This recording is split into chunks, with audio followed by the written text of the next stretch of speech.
ស្រុកលីស្រែលីម៉ែលីពុកអើ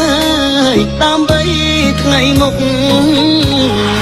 ក្រែងរូធូធី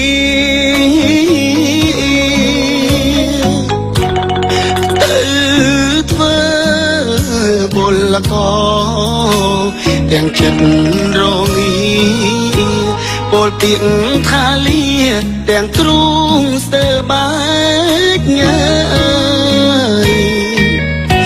មកដល់ស្រុកគេនឹកស្រុកខ្មែរណាំងនឹកគុំនឹកទាំងដេកឈោទឹកភ្នែកការងារធ្ងន់ស្រាលខំមិនអល់ឯងព្រោះចង់ឃើញស្អែកជួបជុំគ្រួសារនៅលើលោកនេះអ្នកណាចង់ក្រចង់រួត្រដោវេទនាខ្លោចសា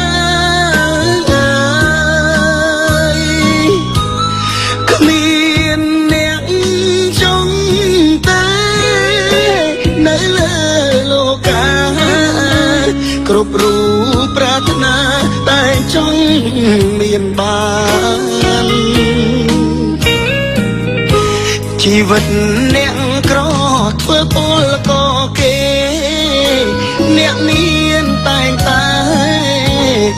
រួននៅសុខសាន្តចង់កិច្ចក្រណាស់ចង់ស្គាល់មានបានវាសនាជួយច្រើនបំណងខ្ញុំផងអើយ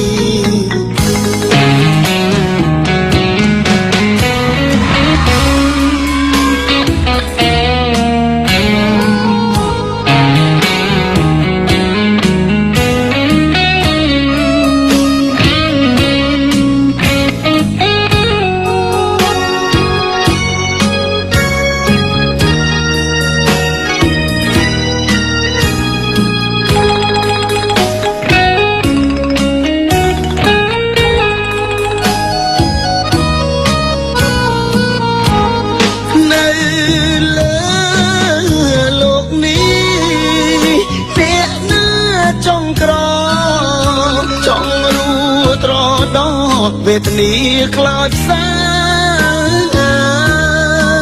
យ